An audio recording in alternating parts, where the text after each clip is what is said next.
Hippolyta, our nuptial hour draws on apace. 4 happy days will bring in another moon. But methinks how slow this old moon wanes. 4 days will quickly steep themselves in night. 4 nights will quickly dream away the time. And then the moon, like to a silver bow new bent in heaven, shall behold the night of our solemnities. Go, my advisors, stir up the Athenian youth to merriment, awake the pert and nimble spirit of mirth. Hippolyta, I wooed thee with my sword, and I won thy love by doing thee injuries. But I will wed thee in another key, one with pomp, with triumph, and with reveling. Happy be Theseus, our renowned Duke. Thanks, Caduceus. What's the news of thee? Full of vexation come I with complaint against my child, my daughter Hermia.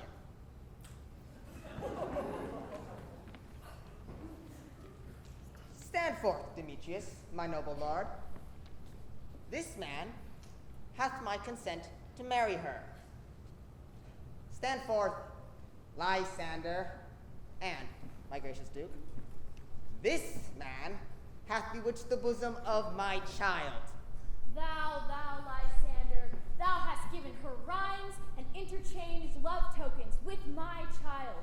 With cunning, thou hast filched my daughter's heart and turned her obedience, which is due to me, to stubborn harshness. And, my gracious Duke, be it so, she will not here before your grace consent to marry with Demetrius. I beg the ancient privilege of Athens. As she is mine, I may dispose of her, which shall be either to this gentleman or to her death, according to our law immediately provided in that case. What say you, fair Hermia? Be advised, maid, that to you your father should be as a god. And also, Demetrius is a worthy gentleman. So is Lysander. In himself he is, but in this kind, wanting her father's voice, the other must be held the worthier. I would my father looked but with my eyes. Rather your eyes must with your father's judgment look. I do entreat your grace to pardon me. I know not by what power I am made so bold, nor how it may concern my modesty in such a presence here to plead my thoughts.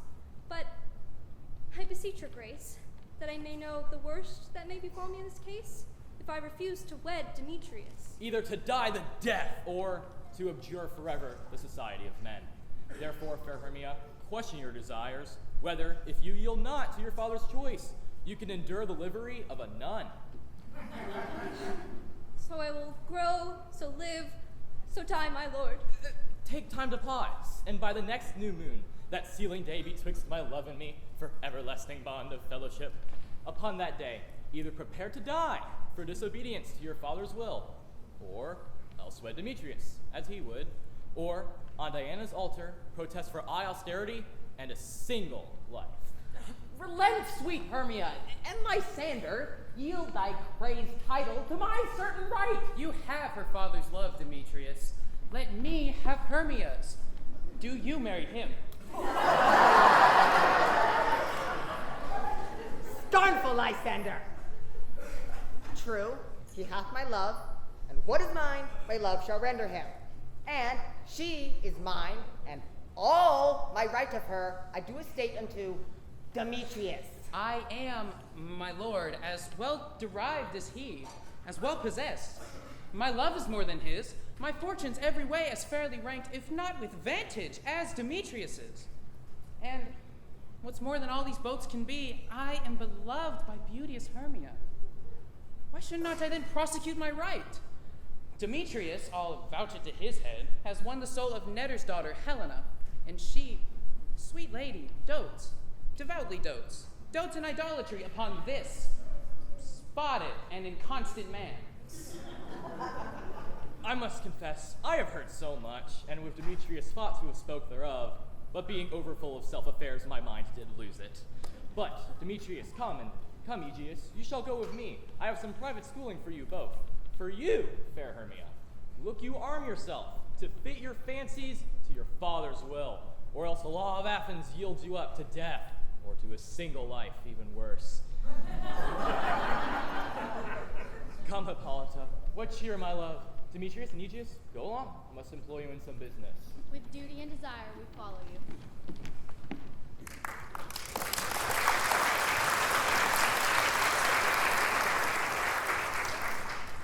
How now, my love? Why is your cheek so pale?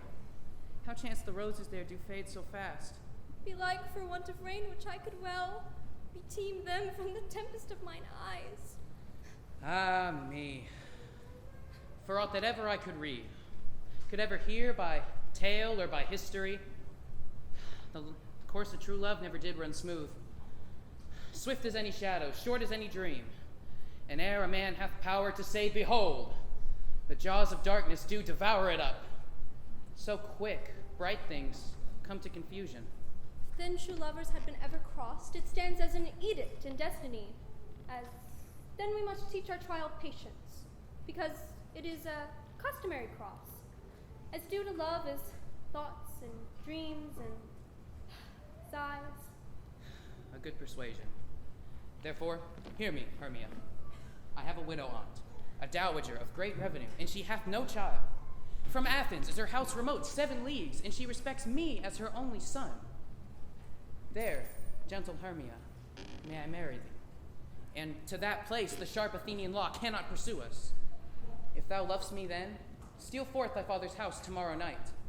And there, in the wood, a league without the town where I did meet thee once with Helena, there may I will I stay for thee. My good Lysander, I swear to thee by Cupid's strongest bow, that which knits souls and prospers love, by that fire which burned the Carthage queen, when false Troyan under sail was seen, by all the vows that ever men have broke, in number more than ever women spoke. In that same place thou hast appointed me. Tomorrow truly I shall meet with thee. Keep promise, love. Look, here comes Helena. Oh, Godspeed, Frau Helena. Whither away? Oh, call you me fair? That fair again unsay. Demetrius loves your fair. Oh, happy fair. Sickness is catching. Oh, were favor so, yours would I catch, fair Hermia, ere I go. That my ear should catch your voice, my eye, your eye, my tongue, your tongue's sweet melody. Oh, teach me how you look, and with what art you sway the motion of Demetrius's heart. I frown upon him, yet he loves me still. Oh, that your frowns would teach my smiles such skill. The more I give him curses, yet he gives me love.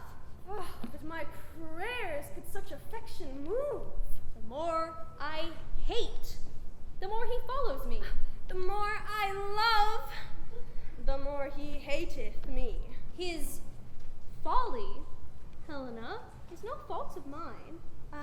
None but your beauty. Would that fault were mine. Take comfort. He no more shall see my face. Lysander and myself shall fly this place. Before the time I did Lysander see, seemed Athens as a paradise to me. Oh, then what graces in my love do dwell, that he hath turned a heaven into a hell. Helen, to you our minds we will unfold. Tomorrow night, when Phoebe doth behold her silvery visage in the watery glass, decking with liquid pearl the bladed grass, a time which lovers' flights doth still conceal, through Athens' gates we have devised to seal.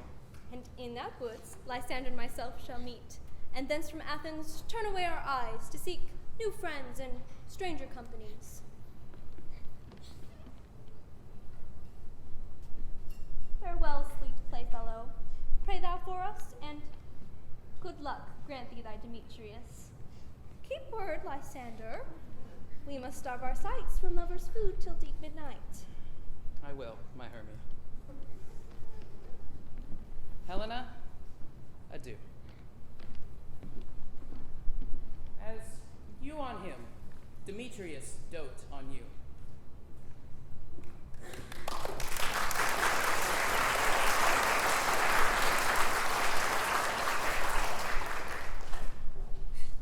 How happy some or other some can be.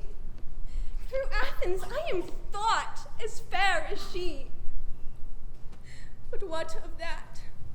Demetrius thinks not so, and he will not know all but what he do know. And as he errs, doting on Hermia's eyes, so I, admiring of his qualities. Love looks not with the eyes, but with the mind, and therefore is winged Cupid painted blind. And therefore is love said to be a child, because in choice he is so oft beguiled. For ere Demetrius looked on Hermia's eye, he hailed down oaths that he was only mine.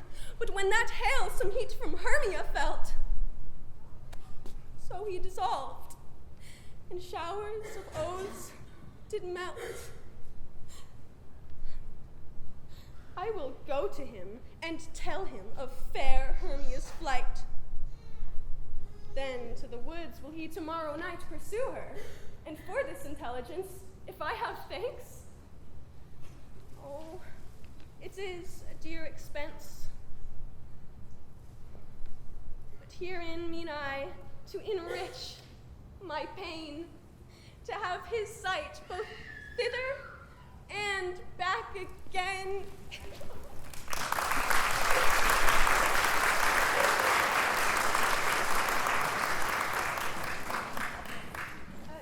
Is all our company here? You're best to call them generally, man by man, according to the script.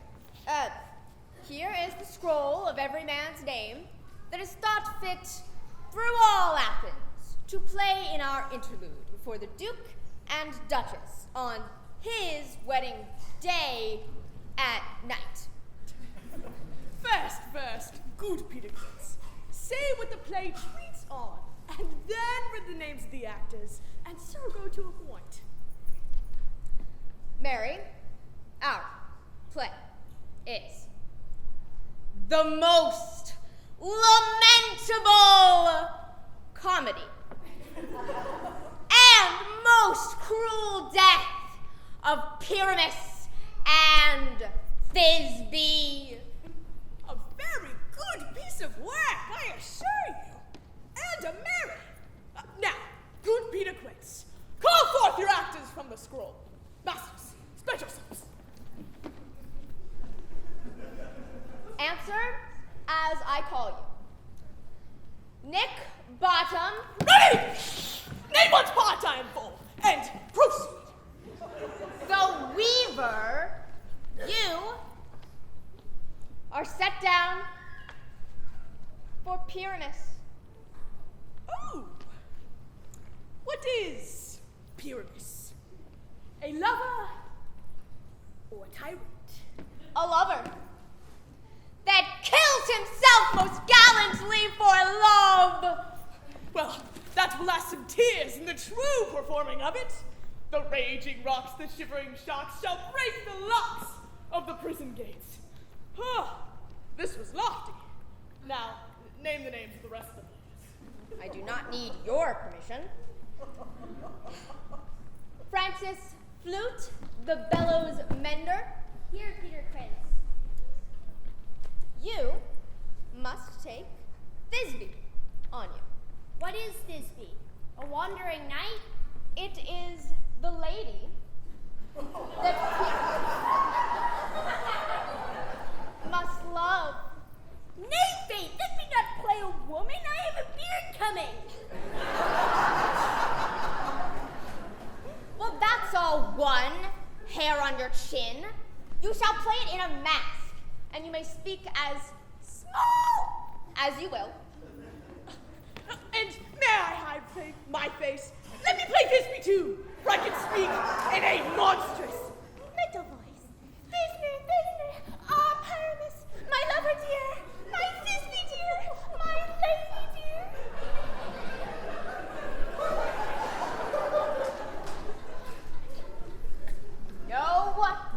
So you must needs play Pyramus. And flute, you Thisbe. Well, Robin Starveling, the tailor. here, Peter Quince. Robin Starveling, you must play Thisbe's mother. Myself, Thisbe's father.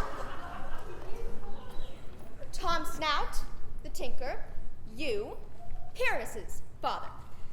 And Snug, the joiner, you, the lion's part. And here, I hope, is a play fitted. Have you the lion poet written? If it be, give it to me, for I am slow of study. You may do it extempore, for it is nothing but roaring. Let me play the lion too, for I will roar, and the Duke will say, let him roar again, let him roar again! Roar!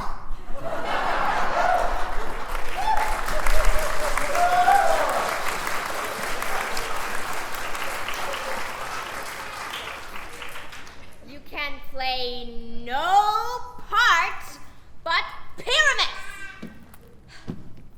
For Pyramus is a sweet-faced man, a proper man, as one shall see in a summer's day, a most lovely, gentleman-like man.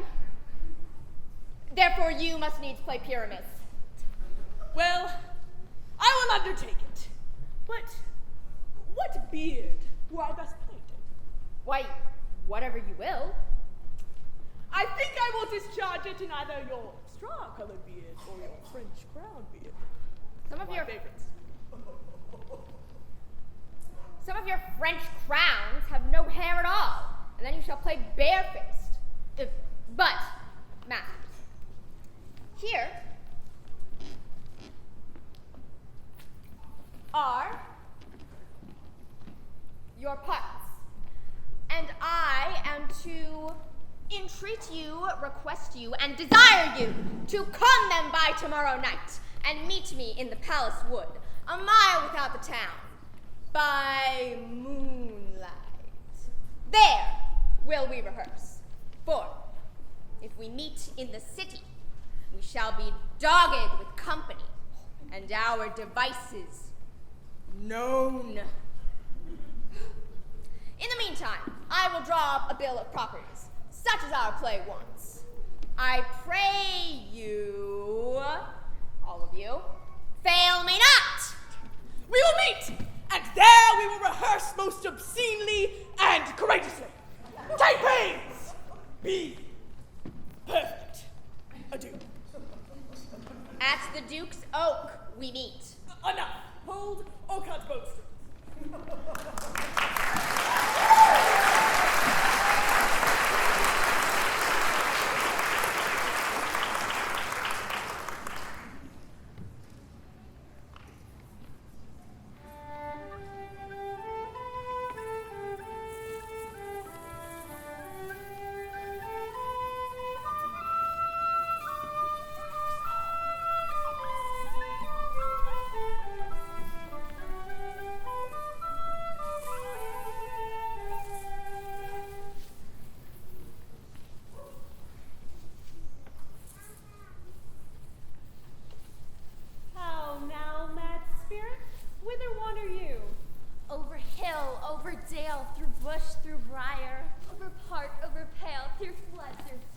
And I do wander everywhere, swifter than the moon sphere. And I serve the fairy queen to dew her orbs upon the green.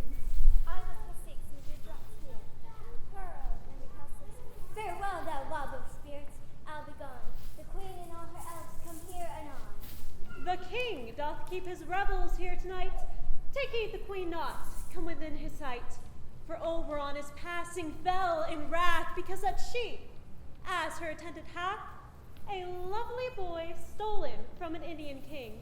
She never had so sweet a changeling.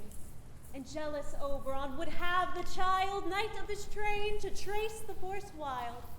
But she, perforce, withholds the loved boy, crowns him with flowers, and makes him all her joy. And now they never meet in grove or green, by fountain clear or spangled starlight sheen. But they do square that all their helps for fear creep into acorn cups and hide them there. Either I mistake your shape and making light, or else you be that shrewd and knavish sprite. Called Robin Goodfellow. Are you not he that frights the maids of the villagery?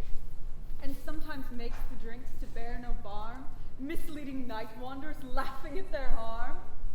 Those that talk of and call you and take part, do their work, and they will have good luck. Are you not he? Fairy, thou speakest aright. I am that merry wanderer of the night. I jest to Oberon and make him smile. But room, Fairy, here comes Oberon. And here my mistress, for that you is on. Ill met by moonlight, proud Titania. What? Jealous Oberon? Fairy, skip hence. Tarry, rash wanton, am I not thy lord? Why should Titania cross her Oberon? I do but beg a little changeling boy to be my henchman. Set your heart at rest. The fairyland bites not the child of me. For his mother was a votress of my order, and in the spiced Indian air by night, full often had she gossiped by my side, and sat with me on the banks of Neptune's yellow sands. But she, being mortal, of that boy did die, and for her sake I reared her boy, and for her sake I will not part with him. How long within this wood intend you stay? Perchance till after Theseus' wedding day. If you will patiently dancing around and see our moonlight revel, go with us. If not, shun me, and I will spare your haunts. Give me the boy, and I will go with thee. Not for thy fairy kingdom. Fairies away, we shall tie the downward if I want to stay. Well, go thy way. Thou shalt not from this grove till I torment thee for this injury. My gentle pup, come hither. Fetch me that flower, the herb I showed thee once.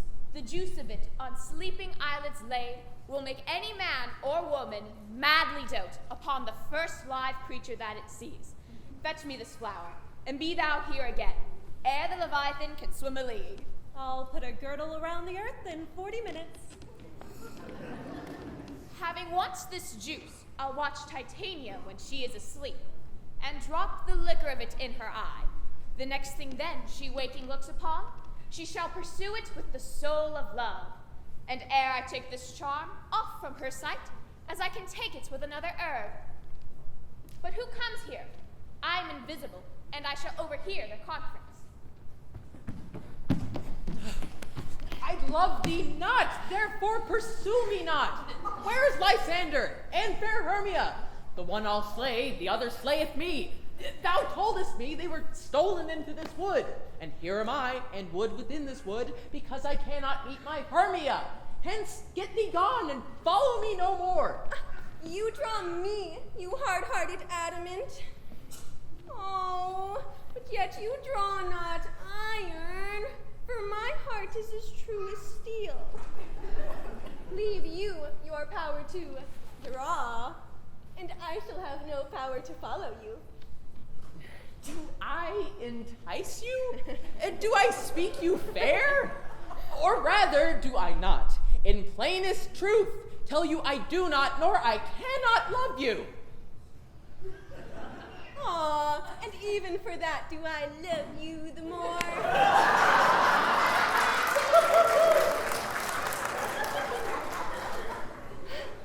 Neglect me, lose me. Only give me leave, unworthy as I am, to follow you. Tempt not too much the hatred of my spirit, for I am sick when I do look on you. I am sick when I look not on you. You do impeach your modesty too much to leave the city and entrust yourself into the hands of one that loves you not. Your virtue is my privilege, nor doth this wood lack worlds of company. For you, in my respect, are all the world. So how can it be said that I am alone when all the world is here to look on me?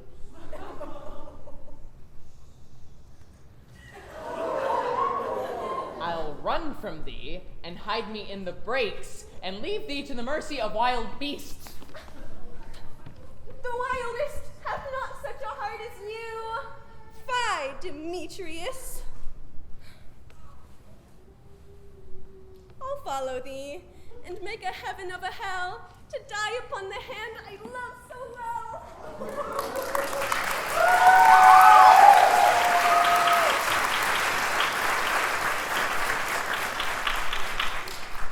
Fare thee well, nymph. Ere he do leave this grove, thou shalt fly him, and he shall seek thy love. Welcome, good wanderer. Hast thou the flower there? Aye, there 'tis. Pray thee, give it to me. I know a bank whereon the wild thyme blows, where oxlips and nodding violet grows, quite over canopied with luscious woodbine, where sweet musk grows, and with eglantine. There Titania sleeps some time of the night, lulled in these flowers with dances and delight. There the snake throws her enameled skin, weed thick enough to wrap the fairy in. With the juice of this, I'll streak her eyes, and make her full of hateful fantasies. Take thou some of it, and seek through this grove. An Athenian woman is in love with a disdainful youth. Anoint his eyes, but do it so when the next thing he espies may be the lady. Thou shalt know him by the Athenian garments he hath on, and take some care that he may prove more fond on her than she upon her love, and look to meet me ere the first cock crow. Fear not, my lord, your servant shall do so.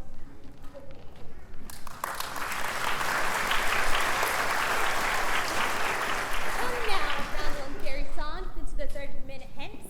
Some peeled cankers in the musk rose buds. Some wore the rear mice to make my small elves coat.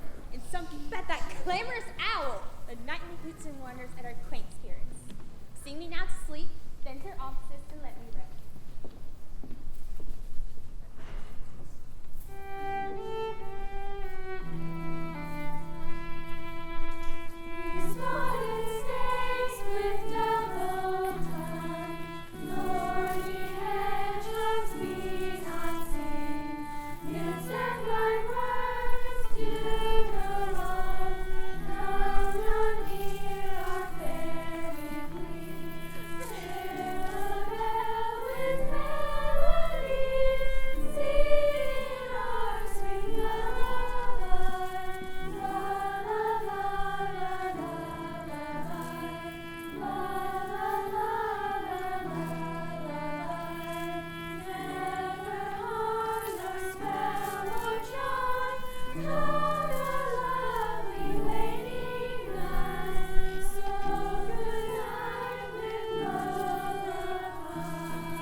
Away.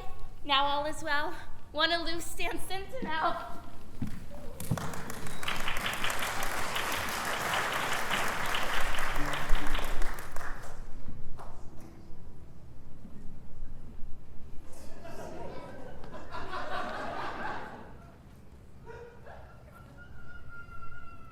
What thou seest when thou dost wake, do it for thy true love take. Love and languish for his sake. In thy eye that shall appear, when thou wakest, it is thy dear. Wake when some vile thing is near.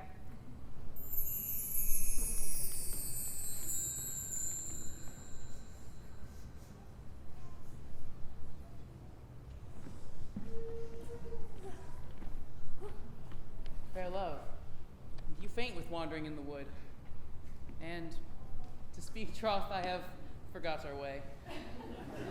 We'll rest us here if you think it good, and tarry for the comfort of the day. Be it so, Lysander. Find you out to bed, for I this bank will rest my head. One turf will serve as a pillow for us both. Nay, good Lysander. For my sake, my dear, I'm further off yet. Do not lie so near. Oh, take the sense, sweet, of my innocence. Love takes meaning in love's conference. I mean that my heart unto yours is knit, so that but one heart we can make of it. Then by your side no bedroom we deny, for lying so, Hermia, for I do not lie.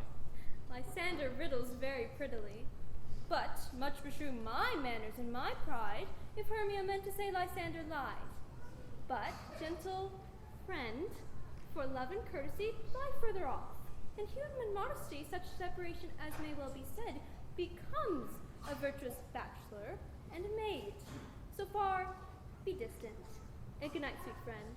Thy love ne'er alter till thy sweet life end. Amen. Amen to that fair prayer, say I. And then in life when I end loyalty. Here's my bed.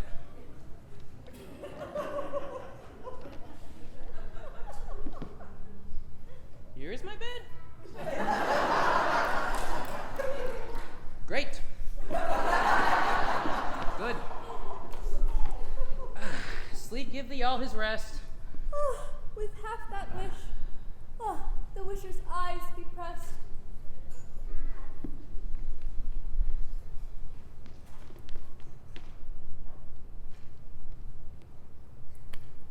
Through the forest have I gone, and Athenian found I none, on whose eyes am I to prove this flower's force in stirring love. Night in silence. Who is here? Weeds of Athens he doth wear. Oh, this is he, my master said, despised the Athenian maid. And here the maiden sleeping sound on the dank and dirty ground. Pretty soul, she durst not lie near this lack love, this kill courtesy. Pearl, upon thy eyes I throw all the power this charm doth owe.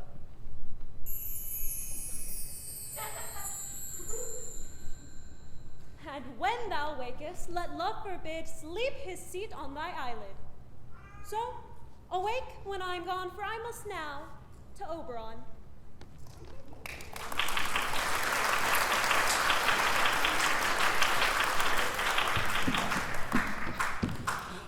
Stay!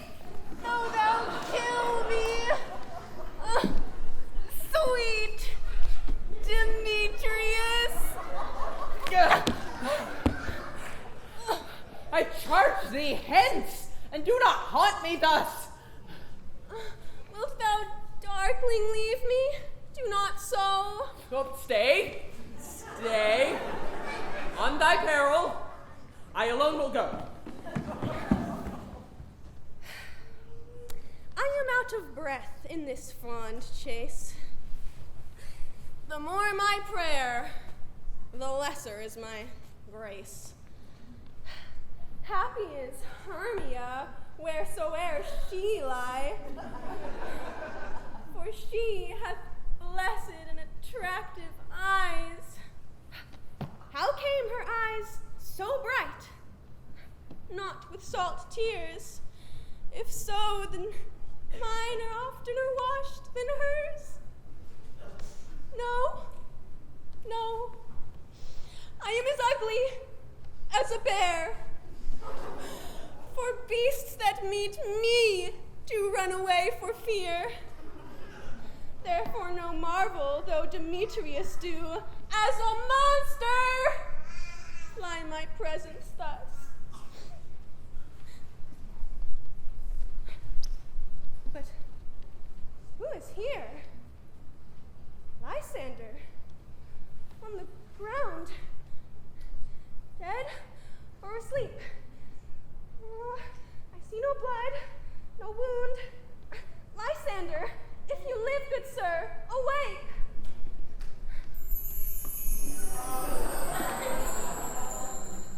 And run through fire I will for thy sweet sake, transparent Helena. Nature shows art that through thy bosom makes me see thy heart. Where is Demetrius? Oh, how fit a word is that vile name to perish on my sword. Do not say so, Lysander. Say not so. What, though he love your Hermia? Lord, what though? Yet Hermia still loves you. Then be content. Content with Hermia? No, I do repent the tedious minutes with her I have spent. Not Hermia, but Helena I love. Who will not change a raven for a dove? The will of man is by his reason swayed, and reason says that you are the worthier maid.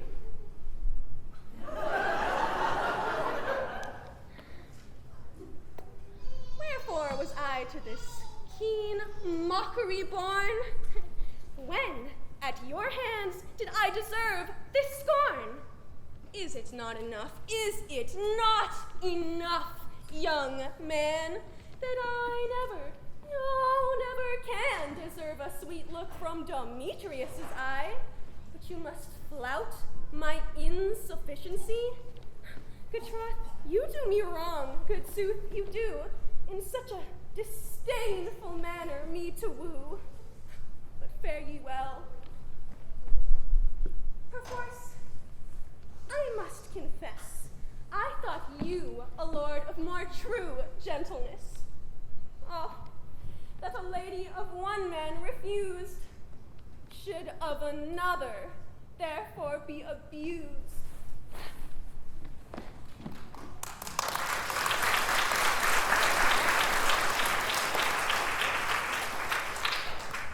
She sees not Hermia. Hermia, sleep thou there, and never mayst thou come Lysander near. For, as a surfeit of the sweetest things, the deepest loathing to the stomach brings. Or, as the heresies of men do leave, are hated most of those they did deceive. So thou, my surfeit in my heresy, of all be hated, but most of me. And all my powers, address your love and might to honor Helen, and to be her knight. Help me, Lysander, help me! Lysander, oh, what a dream was here. Look how I do quake with fear. Lysander? What? Of hearing? Gone? No sound, no word. Lysander! Lord! No, I well perceive you are not nigh. Either death or you I will find immediately.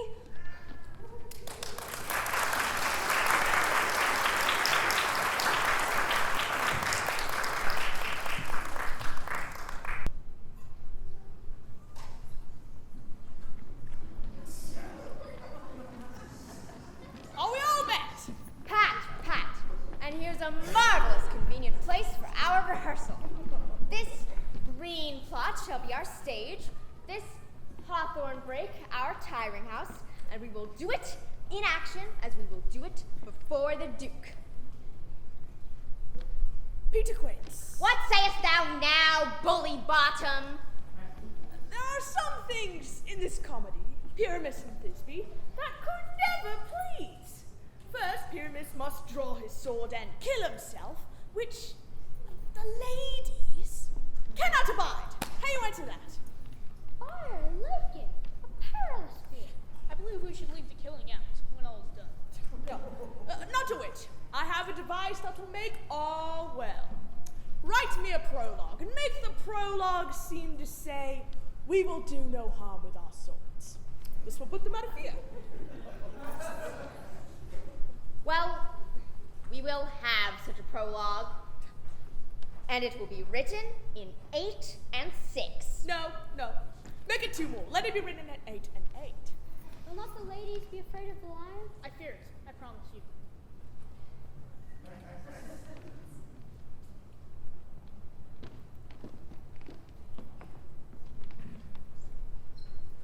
Masters, you ought to consider with yourselves. Bringing in good shields a lion among ladies? It is the most dreadful thing, for there is not a more fearful wildfowl than our lion living, and we ought to look to it. Therefore, a prologue must tell that he is not a lion. Nay, he himself must speak, saying thus, I entreat you not to fear. And there indeed let him name his name and tell them plainly he is Snug the Joiner. Well, it shall be so.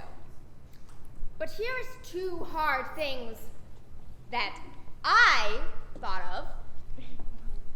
That is, to bring moonlight into the chamber.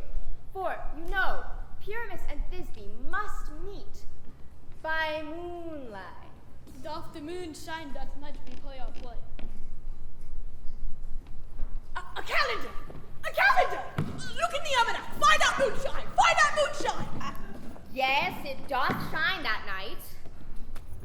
Why, then may you leave the casement of the great chamber window open, and then may the moon shine in at the casement.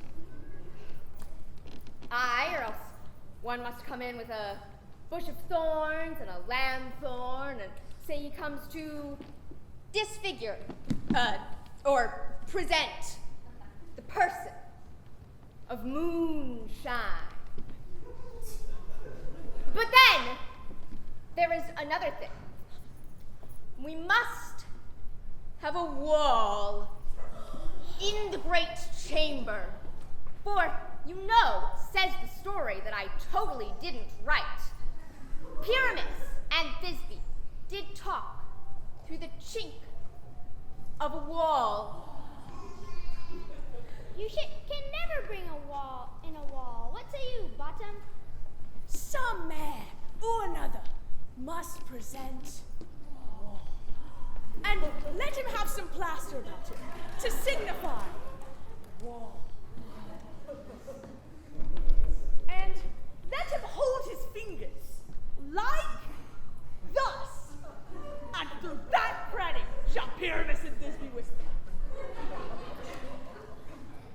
If that may be, then all is well. Come, sit down, every mother's son, and rehearse your parts. Pyramus, you begin. When you have spoken your speech, enter into that break. And so, everyone according to his cue. What hempen homespuns have we swaggering here, so near the cradle of the fairy queen? What? A play toward? I'll be an auditor, an actor too, perhaps, if I see cause. Speak, Pyramus. Thisbe, stand fort.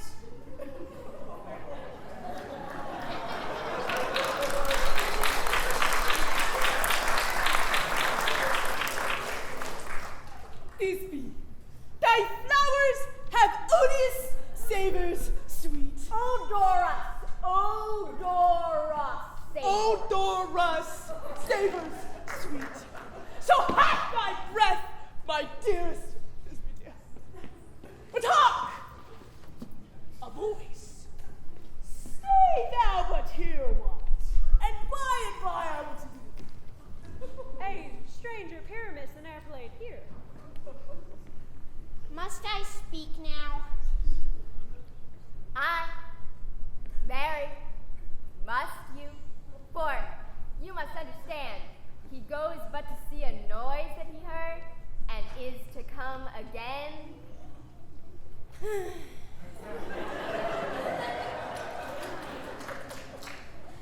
Most radiant Pyramus! A color like the red rose on triumphant briar, most risky juvenile and equus lovely Jew, as true horse yet would never tire. Oh, meet thee Pyramus at Ninny's tomb. Ninus, tomb, man.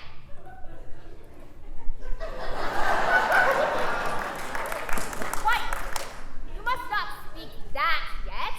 That you answer to Pyramus.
do I see on thee? What do you see? You see an ass out of your own, do you? I see. Bottom, Blessed, thou art translated. I see their knavery. This is to make an ass of me. Cold. To fright me. If they could. Nay, I will walk up and down here, and I will sing, so that they hear I am not afraid. Thee also come, so black of hue, with and toddy bill. The throstle his note so true, the red with little quill.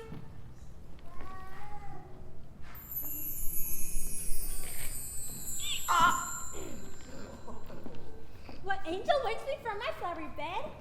I pray thee, gentle mortal, sing again.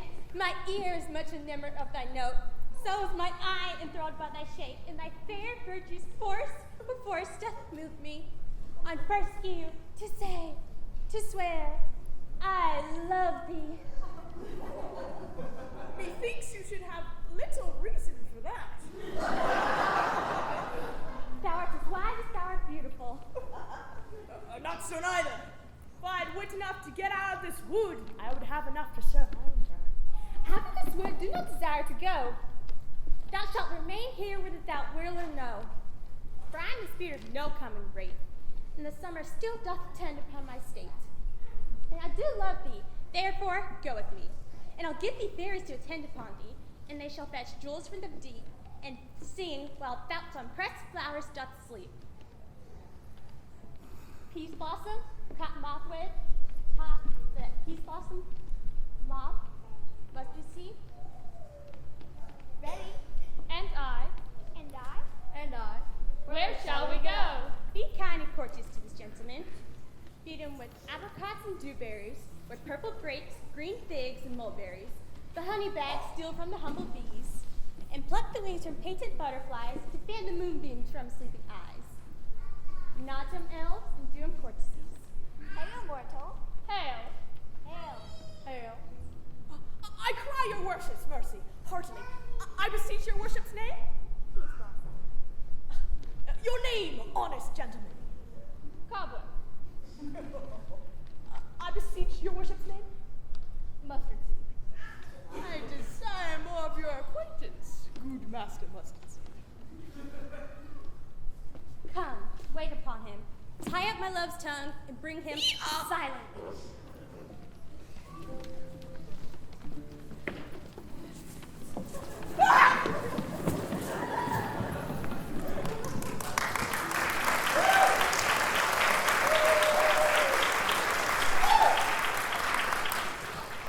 I wonder if Titania be awaked.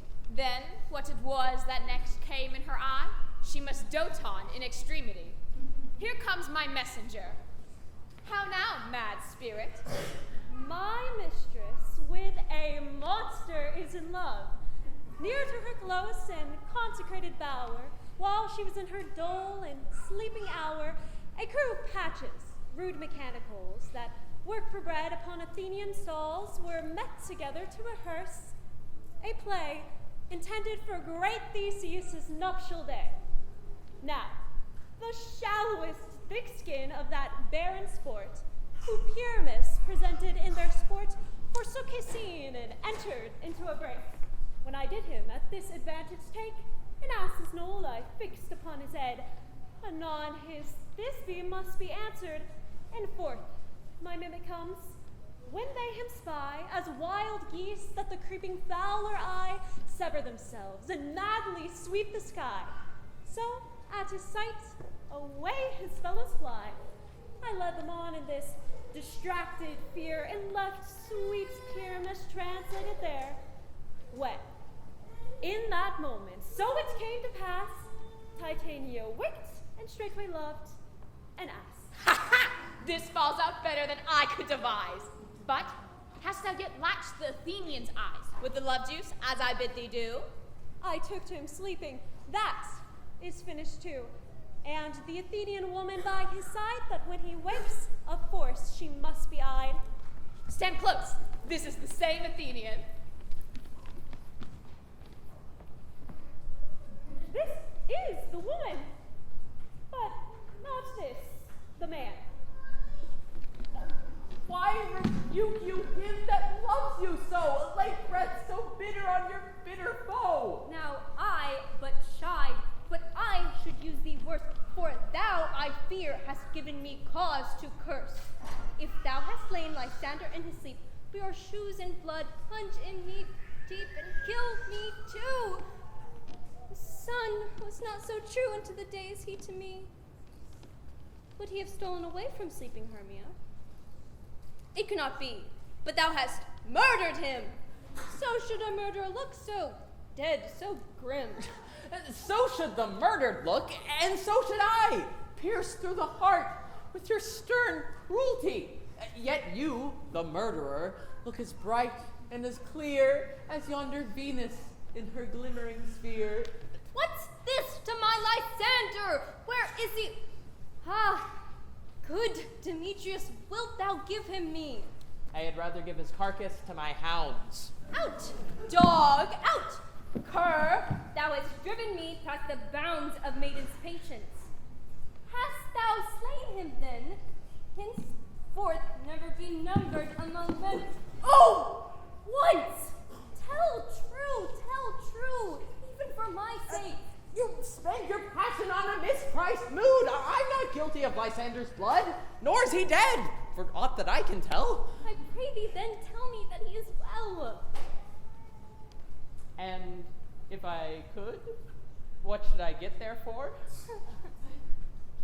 A privilege, never to see me more, and from thy hated presence part I so.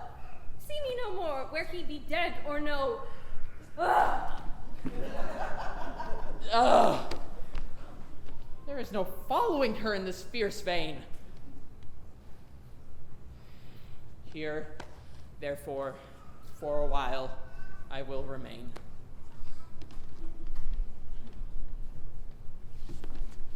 What hast thou done? Thou hast mistaken quite, and laid the love juice on some true love sight. Of thy misprison that must perforce ensue, of some true love turned, and not a false turn true. Then fate overrules that. One man holding troth, a million fail, confounding oath on oath. About the wood go swifter than the wind.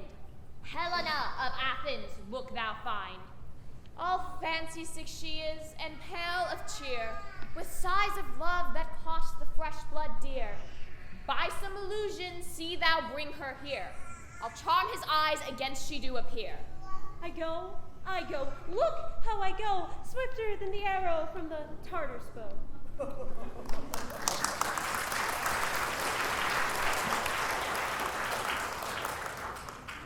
Flower of this purple dye, hit with Cupid's archery, sink in apple of his eye. When his love he doth espy, let her shine as gloriously as the Venus of the sky. When thou wakest, if she be by, beg of her for remedy.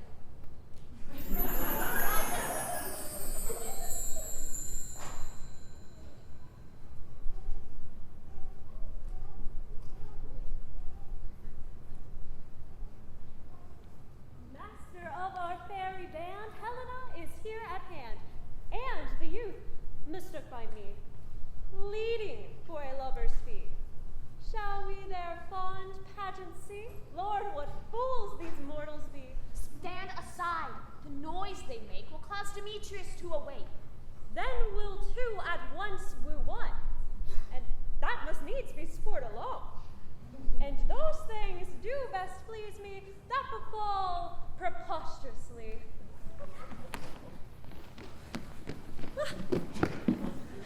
Why should you think that I should woo in scorn? Scorn and derision never come in tears. Look, when I vow, I weep. In vows so born in their naivety, all truth appears. You do advance your cunning more and more. When truth kills truth, oh devilish holy fray, these vows are Hermia's, Will you give her o'er? Weigh oath with oath, and she will nothing weigh. I had no judgment when to her I swore. Nor none in my mind, now you give her o'er. Demetrius loves her, and he loves not you.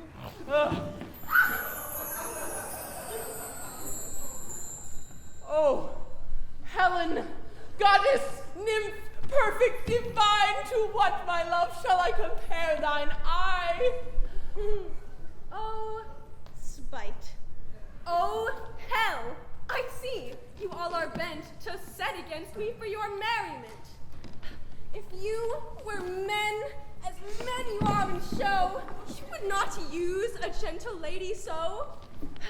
You both are rivals and love Hermia, and now both rivals to mock Helena. You are unkind, Demetrius. Be not so, for you love Hermia. This you know, I know. And here, with all goodwill, with all my heart, in Hermia's love I yield you up my part, and yours of Helena to me bequeath, whom I do love and will do to my death. Never did mockers waste more idle breath. Lysander, keep thy Hermia. I will none. If ever I loved her, all that love is gone. My heart with her but as guest-wise sojourned, and now to Helen it is home returned, there to remain. Helen, it is not so.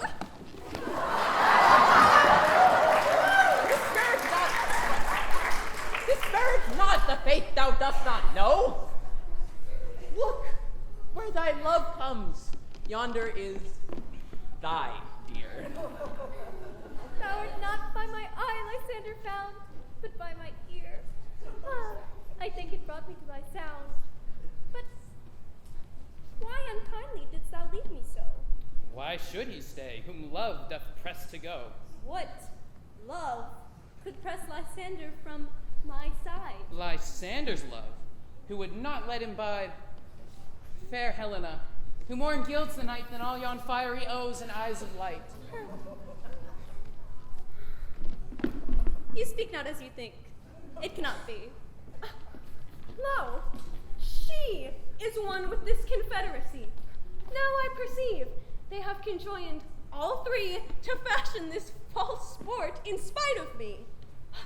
Injurious Hermia, most ungrateful maid, have you conspired, have you with these contrived to bait me with this foul derision? I am amazed at your passionate words. I scorn you not. It seems that you scorn me. Have you not set Lysander?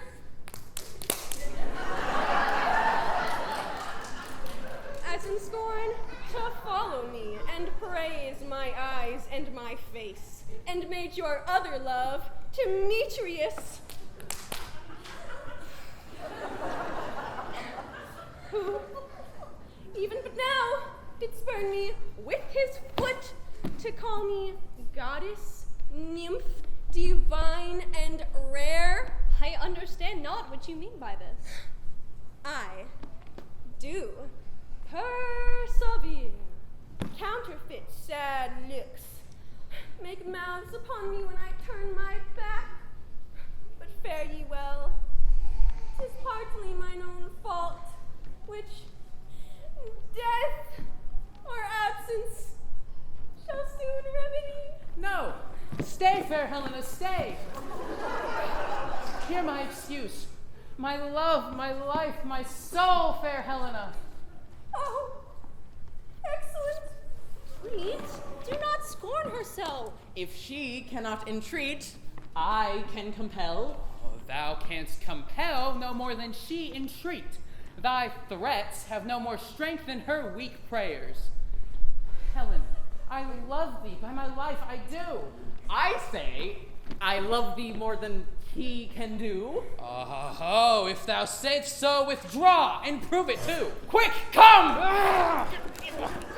Lysander, where to tends all this? Hang off, thou cat, thou burr, vile thing, let loose, or I shall shake thee from me like a serpent. Why are you grown so rude love. Out, tawny Tartar, out! Out, loathed medicine! Hated poison, hence! Do you not jest? Yes, sooth, and so do you. Demetrius, I will keep my word with thee. I would I had your bond, for I perceive a weak bond holds you. I'll not trust your word. What? Should I hurt her, strike her, kill her dead? Although I do hate her, I will not harm her so. What? Can you do me greater harm than hate? Hate me. Wherefore, oh me, what news, my love? Am I not Hermia? Are you not Lysander? Why then, you left me. Oh, the gods forbid, in earnest shall I say. Aye, by my life, be certain nothing truer, 'tis no jest, that I do hate thee and love Helena.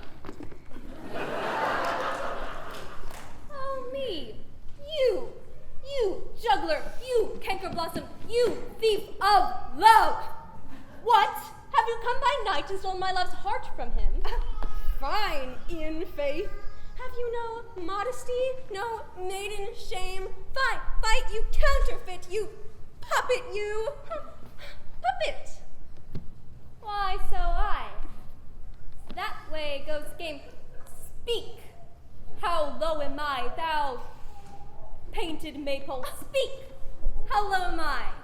Am I not yet so low that my nails can reach into thine eyes? I pray you. You must be gentlemen, let her not strike me. You perhaps may think because she is something lower than myself that I can match her. Lower? Hark, again. Be not afraid. She shall not harm thee, Helena. No, sir, she shall not, though you take her part. When she is angry, she is keen and shrewd. She was a vixen when she went to school, and though she be but little, she is fierce. Little. Again, nothing but low and little. Why will you suffer her to flow to me thus? Let me come to her. Get thee gone, you dwarf! You minimus of dark grass made! You bead, you acorn! You are too officious in her behalf that scorns your services. Let her alone. Speak not of Helena. Now follow, if thou darest, to try whose right, or thine or mine, is most in Helena. Follow? Nay, I'll go with thee, cheek by jowl. You, mistress, this coil is long of you. I will not trust you, I. Nor longer stay in your accursed company. Your hands than mine are quicker for a fray. My legs are longer, though, to run away. I am amazed and know not what to say.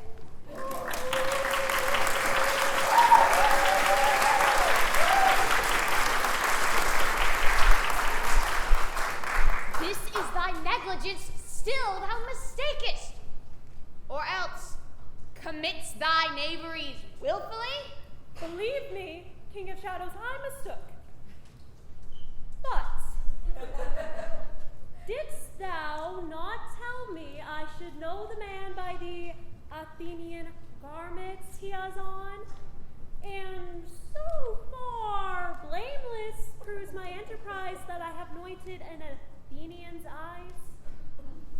About you, thou seest these lovers seek a place to fight. Hie therefore, Robin, overcast the night, and lead these testy rivals so astray as one may not come within another's way, till over their brows a death-defying sleep, with leaden legs and battered wings doth creep. Then crush this herb into Lysander's eye, whose liquor hath this virtuous property, and take from thence all air with his might, and make his eyeballs roll with wonted sight. And all this desertion shall seem but a dream, a fruitless vision. And back to Athens shall the lovers wend, with league whose date till death shall never end. Whiles I in this affair do thee employ, I'll to my queen and beg her Indian boy, and then I will her charmed eye release from monster's view, and all things shall be peace. But, notwithstanding, haste, make no delay. We may effect this business yet ere day. Up and down, up and down. I will lead them up and down. I'm feared in field and town. Goblin, lead them up and down. Here comes one. Where art thou, proud Demetrius? Speak thou now. Here, villain! Drawn and ready, where art thou? I will be with thee straight. Follow me then to plainer ground.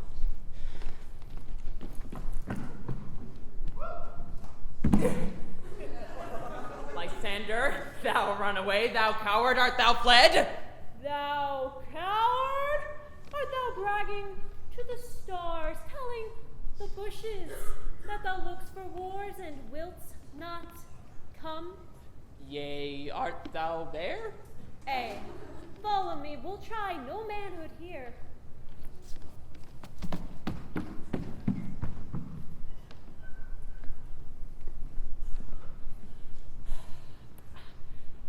I go where he calls. Yet when I come, he's gone.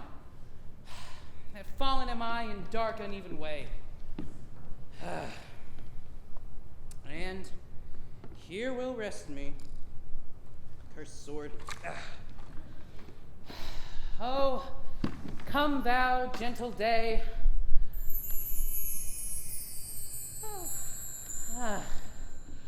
For if but once I show thy gray light, I will find Demetrius and revenge this spite. Ho, ho, ho, coward, why comest thou not? Abide me, if thou darest. For well I wot, thou runnest before me, shifting every place, and darest not stand nor look me in the face. Where art thou now? Come hither. I am here. Nay then, thou mockest me.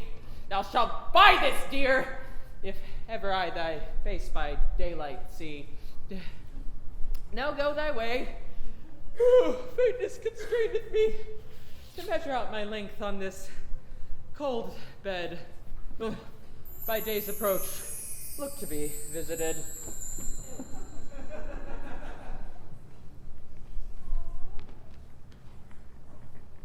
Oh, weary night. Oh, long and tedious night. Abate thy hours. Shine comforts from the east, that I may back to Athens by daylight, and from these that my poor company detest. In sleep, which sometimes shuts up sorrow's eye, steal me a while from mine own company.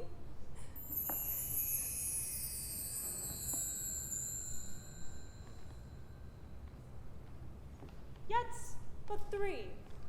Come one more, two of both kinds make up four.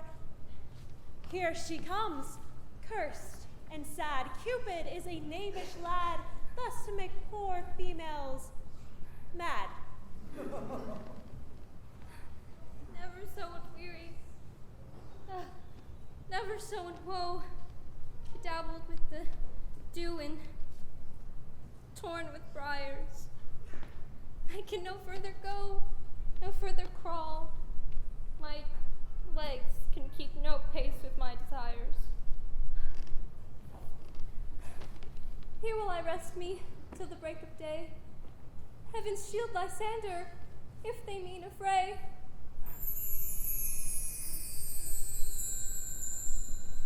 On the ground, sleep sound. I'll apply to your eye, gentle lover, remedy.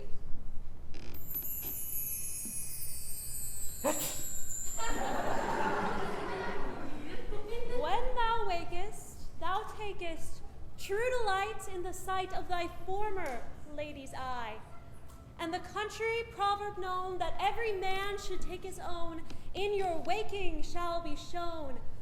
Jack shall have Jill, naught shall go ill, and all shall be well.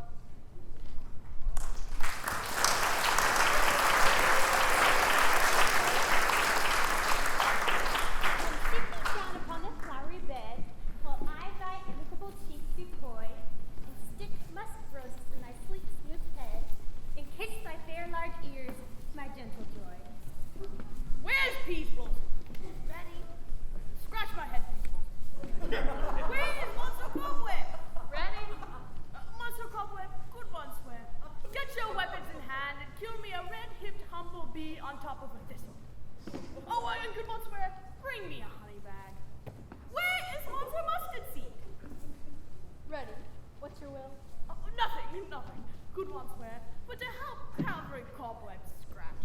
I am such a tender ass. My hand do but tickle me. I must scratch. Wilt thou hear some music, my sweet love? Yeehaw! Oh, I have a reasonably good ear in music. Let us hear the tongs and bows. Or say, sweet love, what is thou desired to eat? Truly? I could munch on some good dry oats. I have a venturous berry that shall seek the squirrel's hoard and fetch thee thence new nuts. But I pray you, let none of your kisses stir me. For I have an exposition of sleep come upon me. Sleep thou, and will wind thee in my arms. Fairies be gone, and always away. Oh, how I love thee! Oh, how I dote on thee! Welcome, good Robin. Seest thou this sweet sight? Her dotage I do begin to pity, for, when meeting her of late behind these woods, I did ask of her changeling child, which straight she gave me, and her fairy sent to bear him to my bower in fairyland. And now I have the child, I will undo this hateful imperfection of her eyes. And, good Robin, take this transformed scalp off the head of this Athenian swain, that he, awaking when the others do, may all back to Athens again repair, and think not of this night's accidents, but as the fierce vexation of a dream. But first, I'll release the fairy queen. Be as thou wast wont to be, see as thou wast wont to see.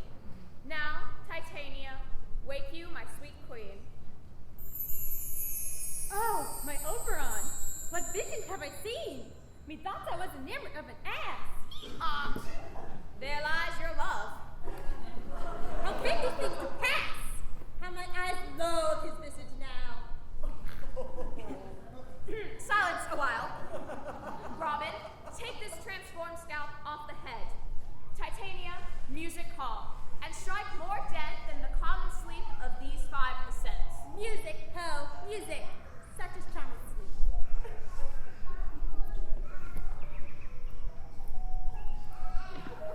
When thou wakest, with thine own fool's eyes peep. Sound music. Titania, take hands with me, and rock the ground whereon these sleepers be.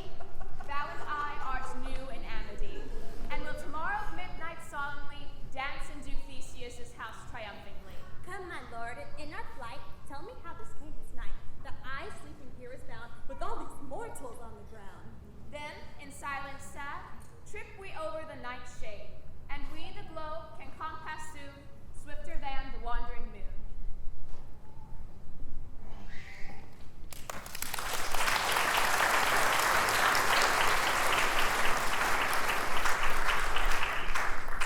Go, one of you, find out the forester, for now our observation is performed. My love shall hear the music of my hounds. We will, fair queen, up to the mountain's top, and there mark the musical confusion of dogs and echo in conjunction. I was with Hercules and Cadmus once, when in a wood of Crete we bayed the bear with hounds of Sparta. I never heard so musical a discord, such sweet thunder. My hounds are bred out of the Spartan kind, too. So flued, so sanded, with heads that are hung with ears that sweep away the morning dew. A cry more tunable was never hollowed to, nor cheered with horn, in all of Crete, in all of Sparta, nor in all of Thessaly.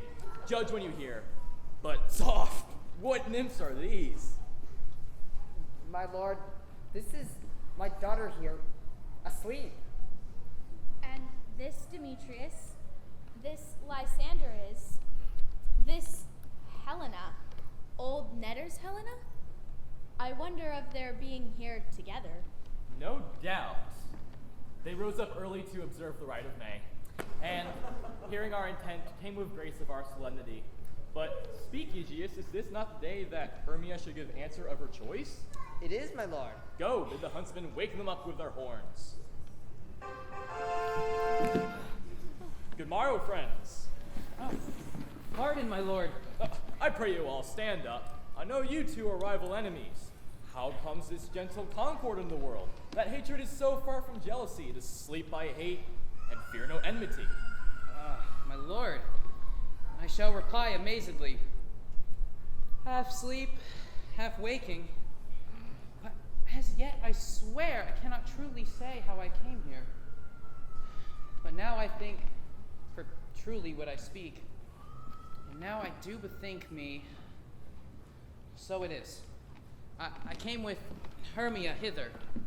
Our intent was to be gone from Athens, where we might, without peril of the Athenian law. Enough!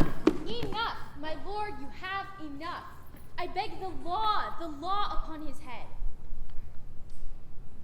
They would have stolen away, they would, Demetrius. Hereby to have defeated you and me, you of your wife and me of my consent that she should be your wife. My lord, fair Helen told me of their stealth, of this their purpose hither to this wood, and I in fury hither followed them, fair Helena in fancy following me.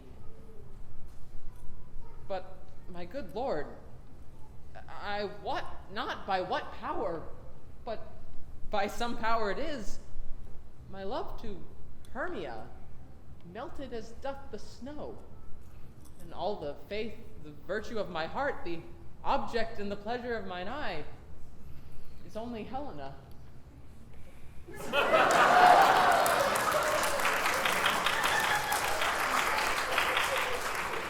To her, my lord, was I betrothed ere I saw Hermia. But like in sickness did I loathe this food, but as in health come to my natural taste. Now do I wish it, love it, long for it, and will evermore be true to it. Fair lovers, you are fortunately met, and of this discourse I am sure we will hear more anon. Aegeus, I shall overbear your will, for in the temple by and by with us, these couples shall eternally be knit. And since the morning is now something worn, Aegeus, I think our purposed hunting shall be set aside. Away with us to Athens, us free and free. We'll hold a feast in great solemnity. Come, Hippolyta.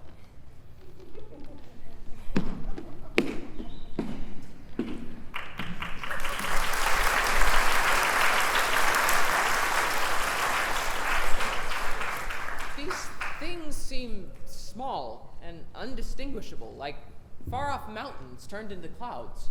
I think I see these things with parted eyes, when everything seems double.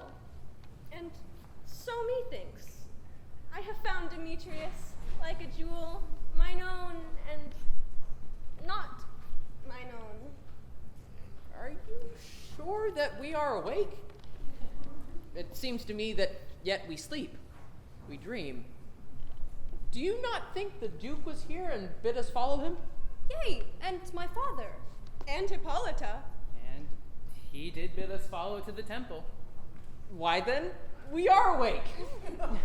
Let us follow them, and by the way, let us recount our dreams.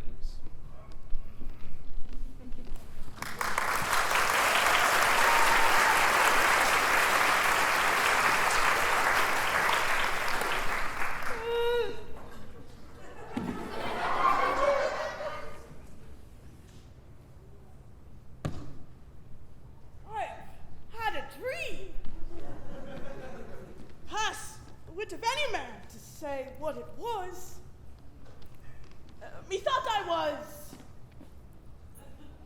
Nay, no man can tell what. The ear of the man hath not seen. The eye of the man hath not heard. Man's hand is not able to taste, his tongue not able to conceive, nor his heart able to report what my dream was. I will get Peter Quince to write me a ballad of his dream. It shall be called Bottom's Dream. Peter!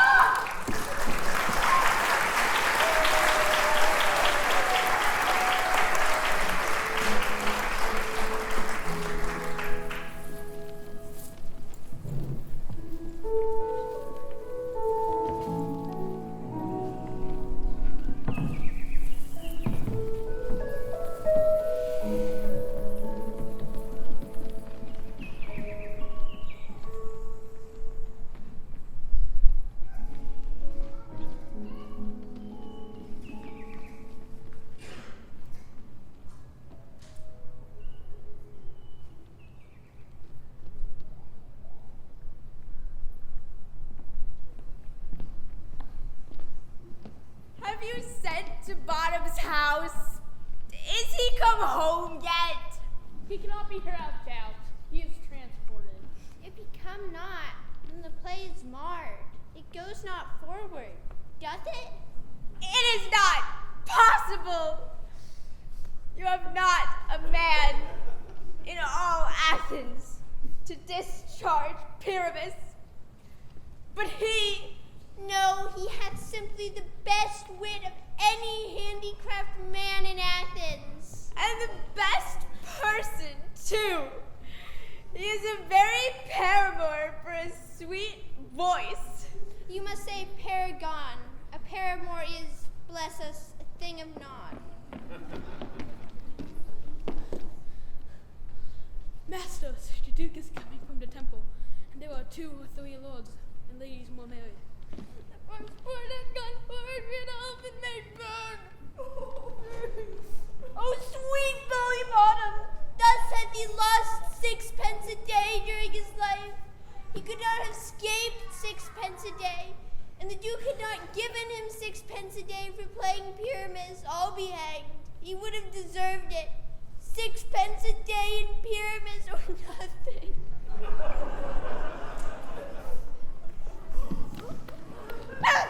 What are these lads? Where are these hearts? Oh, Bottom! Oh, most courageous day! Oh, most happy hour! Masters! I am to discourse wonders. But ask me not what, for if I tell you I am no true Athenian, I will tell you why does it fell out. Let us hear, sweet Bottom.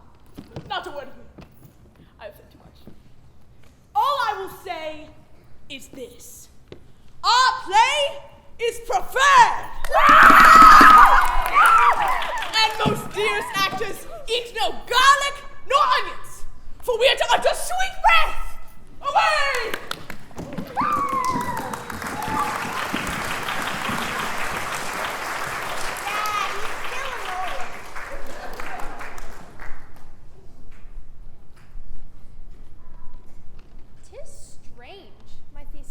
These lovers speak of. More strange than true. I never may believe those antique fables, nor those fairy toys. Lovers and madmen, they have such seething brains. But all the story of the night told over, and all their minds transfigured so together, more witnesseth than fancies images, and grows to something of great constancy, but howsoever strange and admirable. Here come the lovers, full of joy and mirth.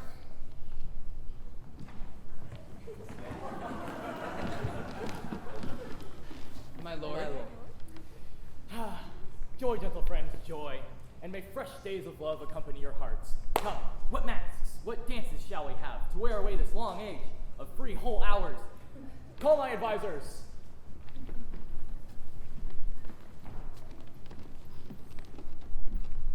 Hear, mighty Theseus. Say Say, what abridgment have you for this evening? How shall we beguile away the lazy time, if not with some delight? There's a brief how many sports are right. Make choice of which your highness will see first. The Battle of the Centaurs, to be sung by an Athenian eunuch to the harp. Well, none of that. That have I told my love, in glory of my kinsman Hercules. Name another. The riot of the tipsy bacchanals, tearing the Thracian singer in their rage. That is an old device, and it was played when I came from Phoebe's last A Conqueror. Name a good one. A tedious, brief sing of young Pyramus and his love Thisbe, very tragical mirth. Merry and tragical, tedious and brief. Why, this is hot ice and wondrous strange snow. How shall we find concord of this discord? A play there is, my lord, some 10 words long, which is as brief as I have ever known a play, but by 10 words, my lord, it is too long. Which makes it tedious. For in all the play, there is not one word apt, one player fitted. And tragical, my noble lord, it is, for Pyramus therein doth kill himself, which, when I saw rehearsed, I must confess, brought tears to mine eyes. But more merry tears, the passion of loud laughter never shed. Who are they that do play it? Hard-handed men, who work in Athens here, but have never labored in their minds till now. And now have toiled their unbreathed memories with this same play against your nuptial. And we will hear that play. No! It is not for you. I have heard it over, and it is nothing in the world. Unless you can find sport with their intents, extremely stretched and conned with cruel pain, to do you service. I will hear that play. For nothing can ever be amiss when simpleness and duty tender it. Go, let them in, and ladies, take your places.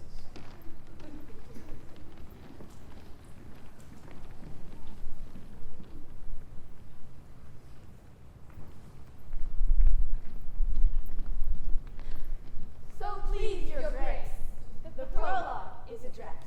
Let him approach.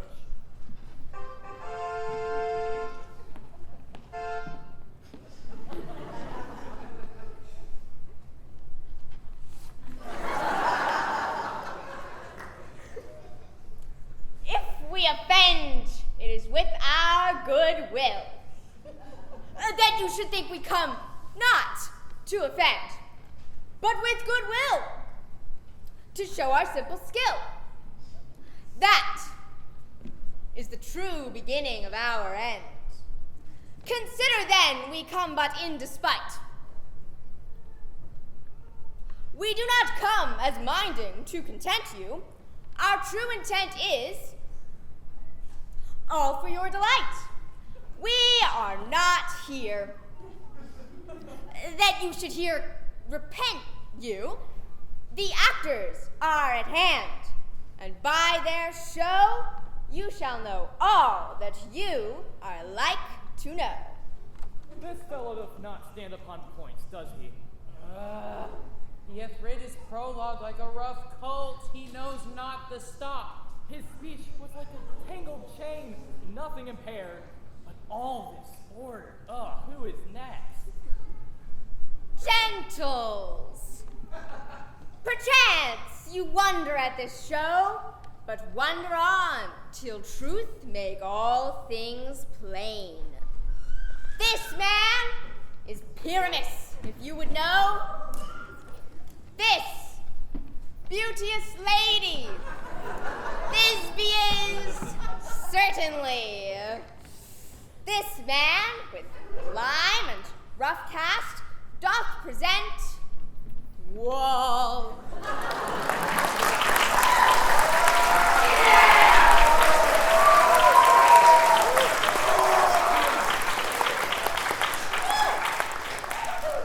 That vile wall, which did these lovers sunder, and through Wall's chink, they are content to whisper.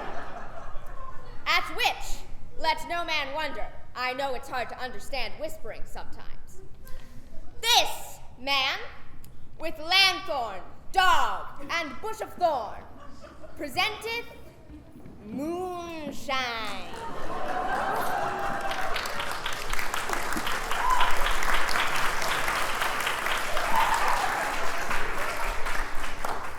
For, if you would know, by moonshine did these lovers think no scorn to meet at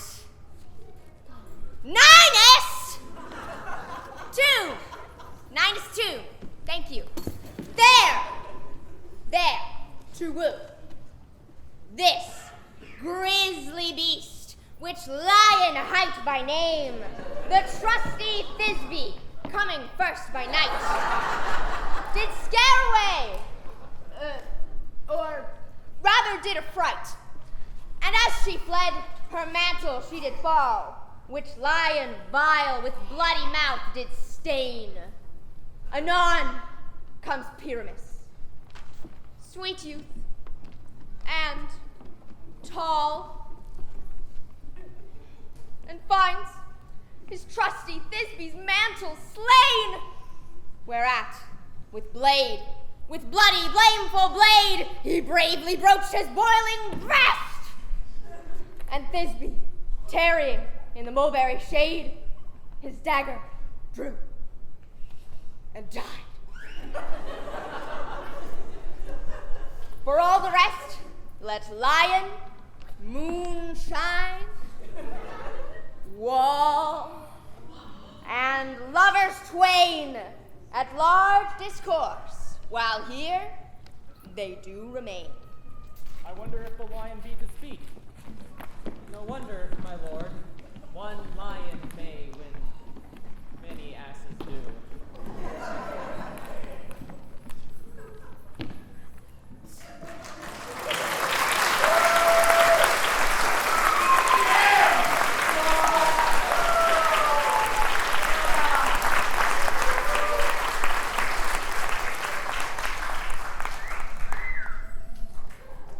In this same interlude it doth befall that I, one Snout by name, present a wall. And such a wall as I would have you think, that in it a crannied hole or chink, through which the lovers Pyramus and Thisbe did whisper often very secretly. This loam, this rough cast, and this stone doth show that I am that same wall, the truth is so. And this the cranny is, right and sinister, through which the fearful lovers whisper.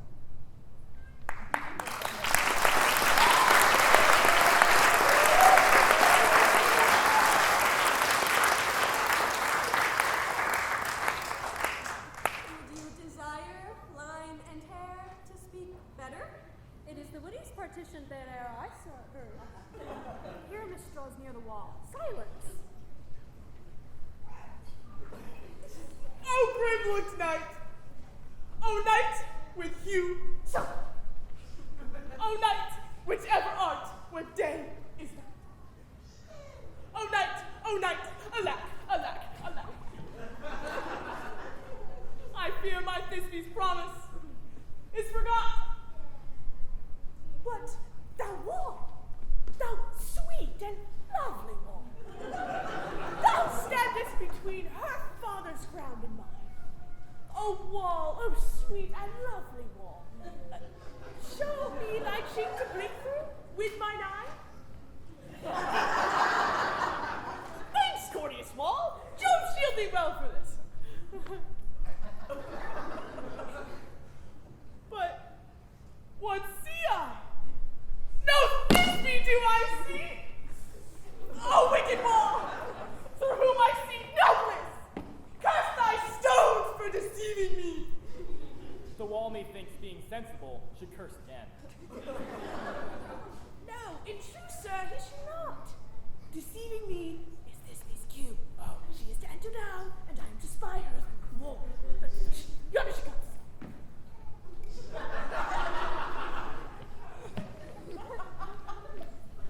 Oh, wall, the husband hast thou heard my news, for parting my fair Pyramus and me. My cherry lips have often kissed thy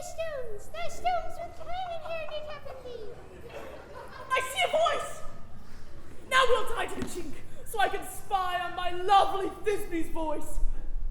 Thisby? My love! Thou art my love! I think.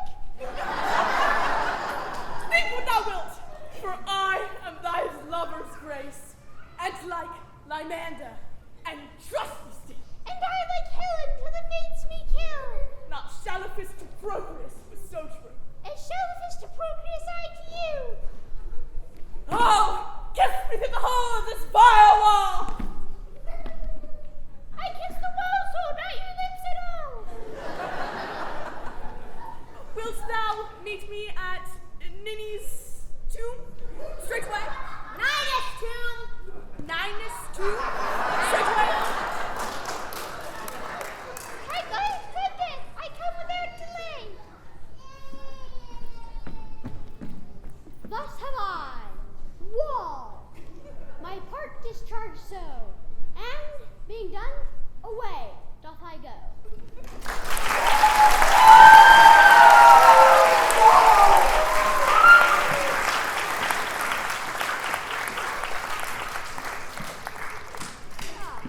Now is the mural down between the two neighbors.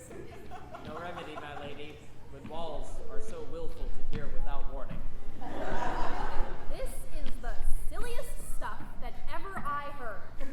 The best of this kind are but shadows, and the worst are no worse, even if imagination amends them.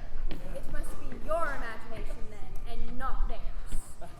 If we imagine them to be no worse than they think of themselves, they may pass for excellent men. It is well. Here come two noble beasts, a man and a lion.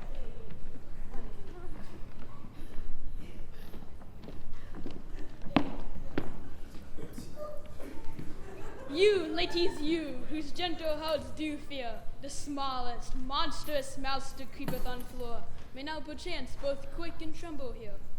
When lion rough and wild as rage doth roar! Then know that I, one snug to joiner, am a lion fell, no else no lion's dam. For if I should as lion come and strive into this place, 'twere pity on my life.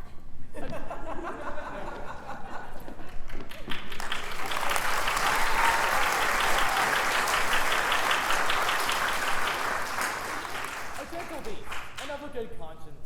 It is the very best of the beasts that I ever saw. This lion is a very fox for his valor. True, and a goose for his discretion. Not so, my lord, for his valor cannot carry his discretion, and the fox carries the goose. His discretion, I am sure, cannot carry his valor, for the goose carries not the fox. It is well. Let us listen to the moon.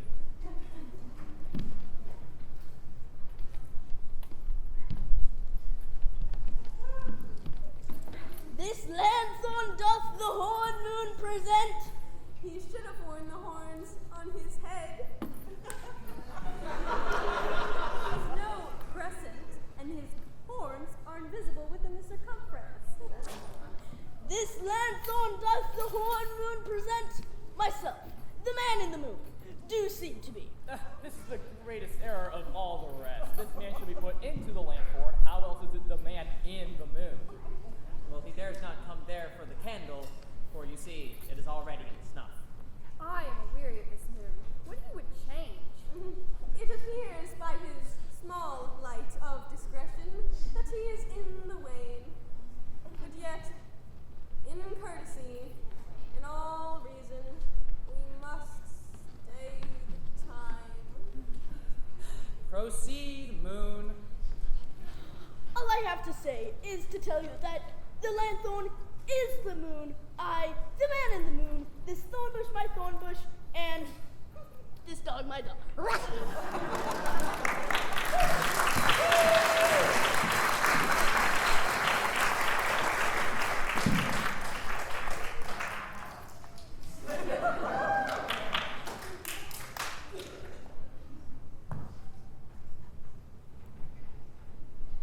Why, all of these should be in the lantern, for all of these are in the moon.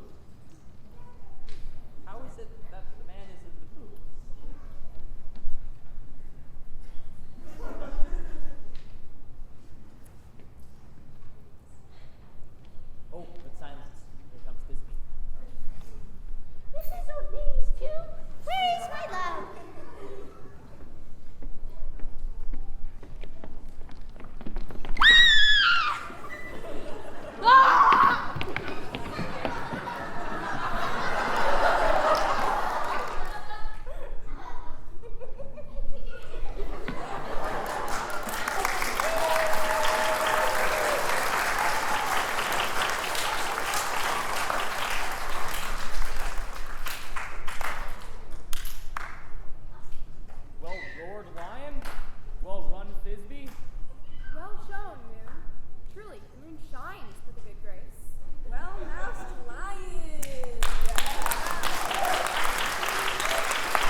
for thy sunny beams.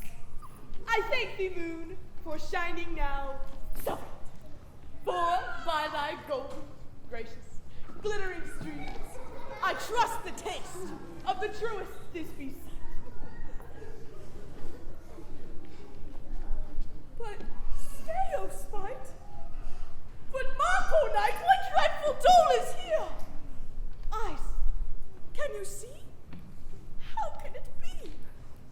Oh, dainty duck, oh dear! Thy mantle good. What?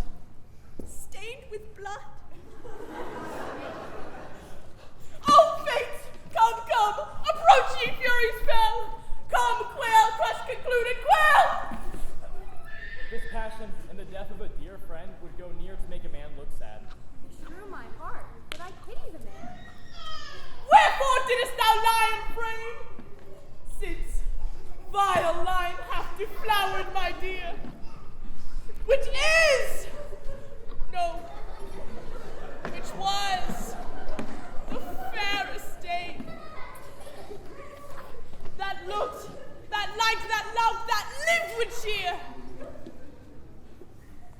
Come, tears confound, out, sword and wound. Thus die I, thus.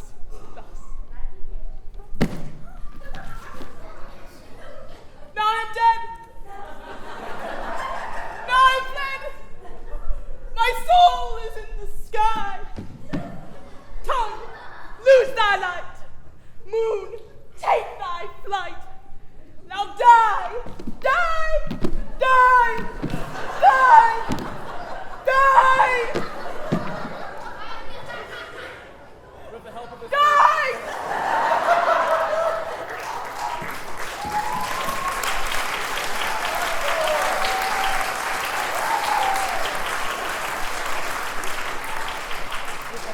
surgeon, he might yet recover and prove an ass.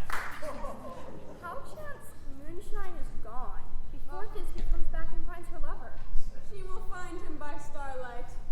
Here she comes, and her passion ends the play. Methinks she should not use a long one for such a pyramus. I think she would be brief. A moat will turn the balance. Which Pyramus, which Thisbe is the better? He for a man, God warrant us. She for a woman, God bless us. Oh, she hath spied him already with those sweet eyes. And thus she moans. Then does it. Asleep, my love? What, dead, my dove? Oh, Pyramus, arise! Speak, speak! Quite dumb? Dead, dead, a tomb must cover thy sweet eyes! These lily lips, this cherry nose, these yellow cowslip cheeks! Our God, lovers make moan, his eyes were green as leeks! Oh, sisters three, come to me with hands as pale as milk! Lay them in gore, since you have shore with shears as thread of silk! Tongue, not a word, out, trusty sword, come blade my breast and prove! And farewell, friends, thus this ends. Adieu, adieu, adieu.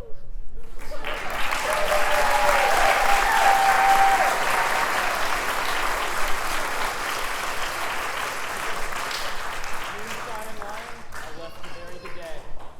I, and wall too. No, I assure you, the wall is down that parted their fathers. Would it please you to see an epilogue, or to hear a dance between two of our company? No epilogue, I pray you, for your play needs no excuse. But I did want to dance, so.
time snores, all with weary work fordone.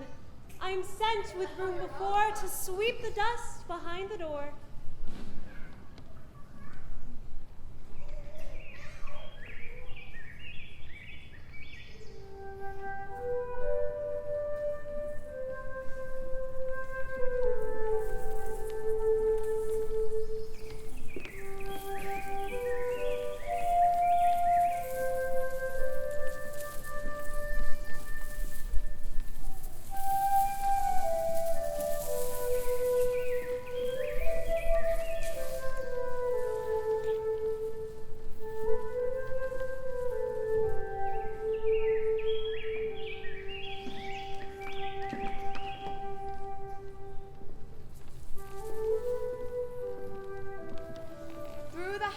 Give glimmering light by the dead and drowsy fire. Every elf and fairy sprite hop as light as bird from briar. And diddy this after me, sing and dance it trippingly. First rehearse your song by rote, to each word a warbling note.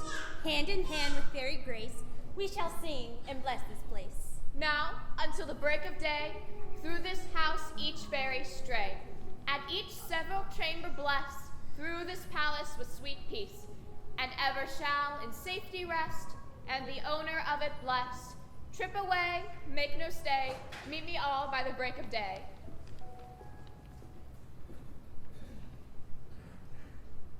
If we shadows have offended, think but this, and all is mended, that you all have but slumbered here, while these visions did appear. And this weak and idle theme no more yielding but a dream. Gentles, do not reprehend. If you pardon, we will mend. And as I'm an honest puck, if we have unearned luck, we will make amends ere long, now to escape the serpent's tongue. Give me your hands if we be friends, and Robin shall restore amends.